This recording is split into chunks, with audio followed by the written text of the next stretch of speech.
Δεξιά μας βλέπουμε τις πηγές του θερμοποτάμου, νερά που έρχονται από πολύ μεγάλο βάθος, 1800 και πλέον μέτρα υπολογίζουν οι επιστήμονες. Νερά με πολλά ίχνοστοιχεία, πολύ ευεργετικά ειδικά για τους ηλικιωμένους ανθρώπους, καθώς αποτελούν θεραπεία πολλών παθήσεων. Σχηματίζουν ριάκι, διασχίζουν την πόλη και καταλήγουν στη θάλασσα.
Δεξιά μας βλέπουμε το νέο υδροθεραπευτήριο του ΕΟΤ.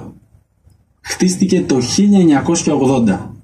Στην πίσω πλευρά του ιδίου κτηρίου, δηλαδή ακριβώς από πίσω, υπάρχει αρχαιολογικό μουσείο με πάρα πολλά αρχαιολογικά ευρήματα από την περιοχή.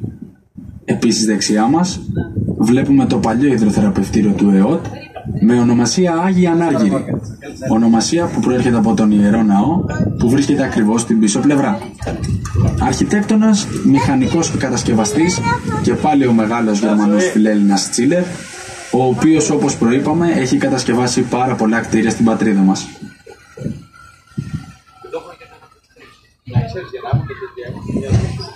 Δεξιά και στο τέρμα της οδού που βγαίνουμε τώρα, οδού Βυζαντινών Αυτοκρατόρων, και απέναντι από το αρχαιολογικό μουσείο που προαναφέραμε, υπάρχει και η σπηλιά του Σύλλα,